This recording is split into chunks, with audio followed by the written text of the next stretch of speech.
YouTube channel Soli Supriyadi. Dalam pembelajaran yang sangat asik, kami hadir kembali untuk memberikan pencerahan dalam pelajaran Kingdom Protista.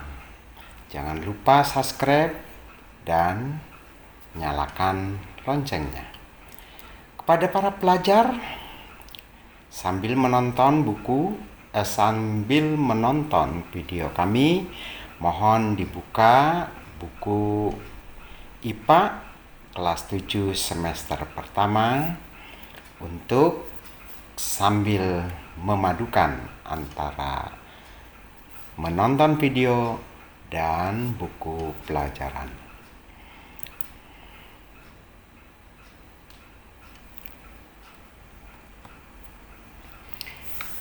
Pengertian Kingdom Protista yaitu yang perlu kalian ketahui bahwa Kingdom Protista merupakan kingdom yang terdiri dari satu sel atau banyak sel dan mempunyai membran inti, organisme, ekariot, serta bersel tunggal.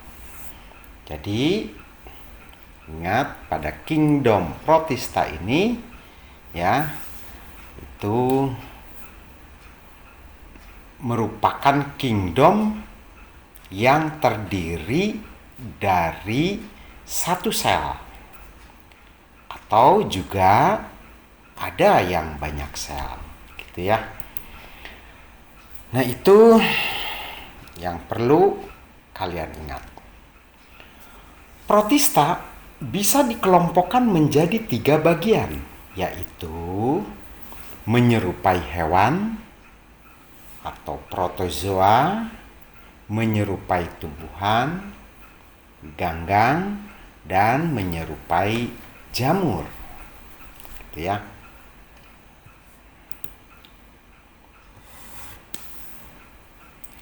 Sebagian besar protista hidup di air sebab tidak mempunyai pelindung.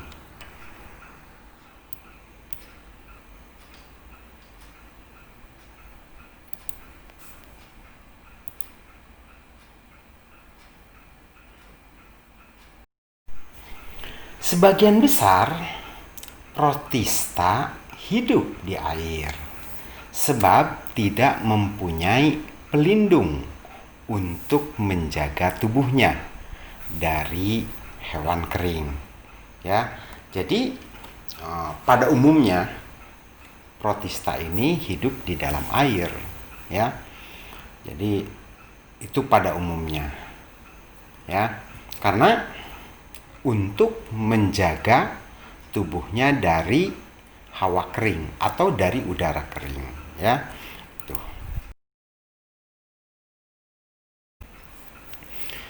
Kingdom Protista termasuk kingdom yang sederhana sebab hanya tersusun atas satu sel sehingga bisa dikelompokkan dalam kingdom sendiri.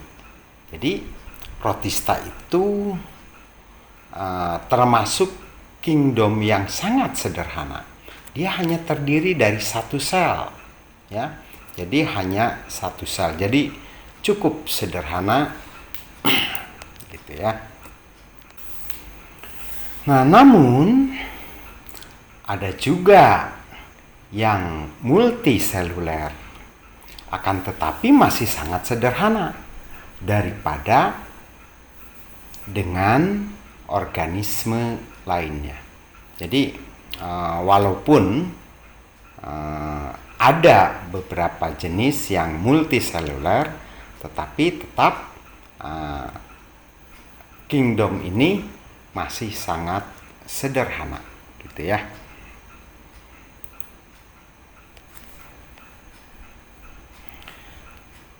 Selanjutnya, ciri-ciri protista.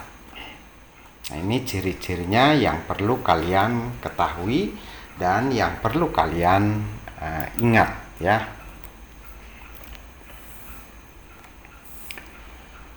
Pertama, memiliki sifat ekariotik serta melakukan respirasi secara aerobik. Itu yang pertama.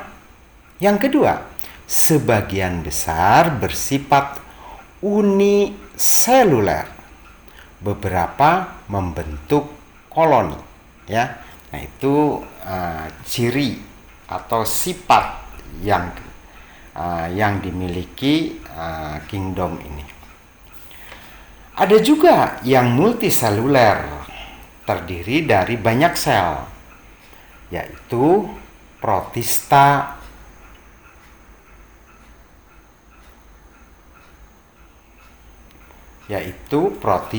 multiseluler, mempunyai tubuh yang sederhana tanpa jaringan. Ada juga yang multiseluler, terdiri dari banyak sel. Protista multiseluler mempunyai tubuh yang sederhana tanpa jaringan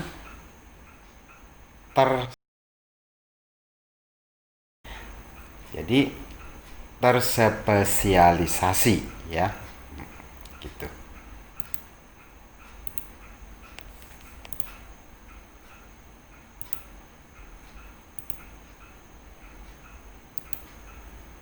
Ada juga yang multiseluler, terdiri dari banyak sel. Protista multiseluler mempunyai tubuh yang sederhana, tanpa jaringan terspesialisasi. Ya. Nah, selanjutnya, protista kebanyakan hidup di perairan.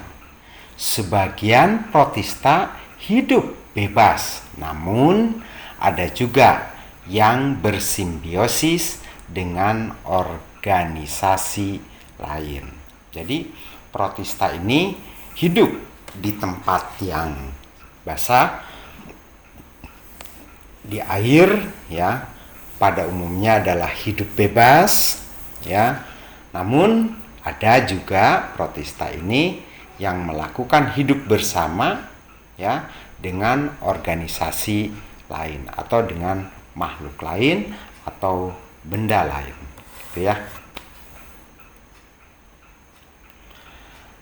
Protista bergerak aktif seperti hewan serta berklorofil seperti tumbuhan, serta memiliki siklus hidup dan reproduksi yang hampir sama dengan jamur ya. Jadi hidupnya itu seperti jamur. Kalau reproduksinya itu siklus hidupnya juga seperti jamur ya. Namun dia bergerak seperti hewan ya, aktif. Nah, dia juga berklorofil seperti tumbuhan, gitu ya.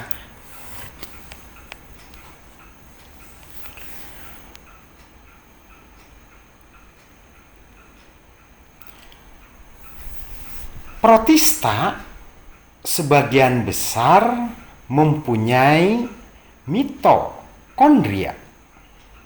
Ya, jadi sebagian besar, tidak seluruhnya ya, tidak seluruhnya mempunyai mitokondria, tapi hampir sebagian besar. Mereka dapat menjadi parasit bagi organisme lain. Jadi protista juga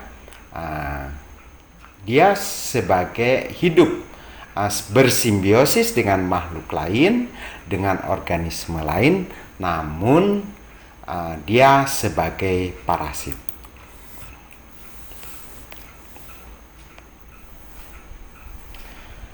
Cara reproduksi protista,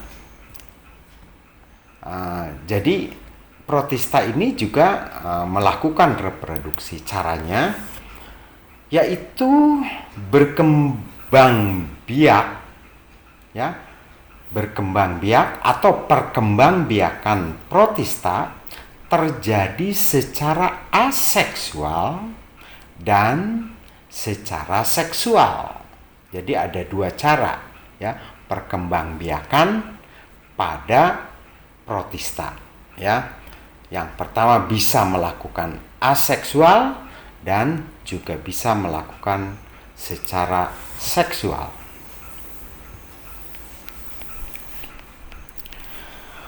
Perkembangbiakan aseksual vegetatif berlangsung saat terjadi pembelahan biner atau secara langsung, ataupun melalui tahap mitosis pada kromosom yang ada pada nukleus.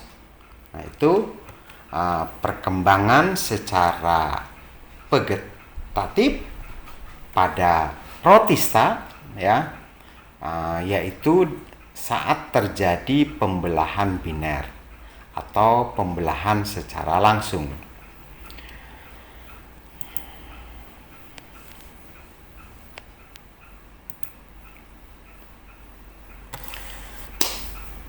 Selain perkembangan secara vegetatif, ya, kelompok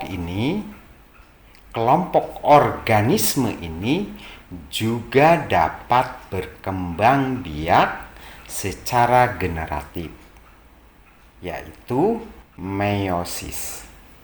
Ya.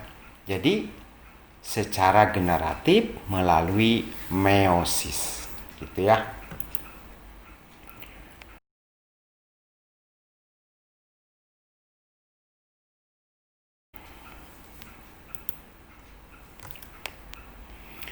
Protista mempunyai dua jenis gamet, yaitu motil, gamet yang bergerak.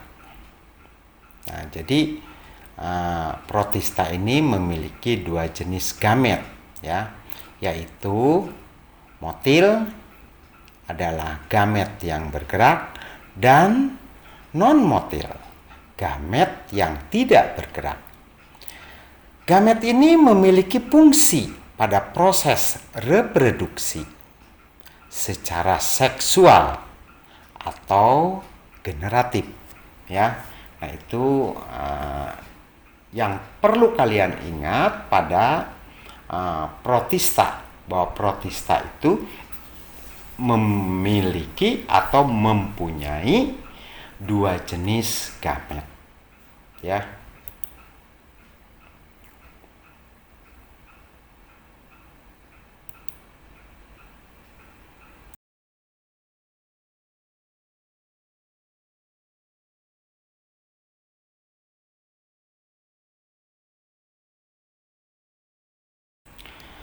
Oke, sampai di sini, teman-teman.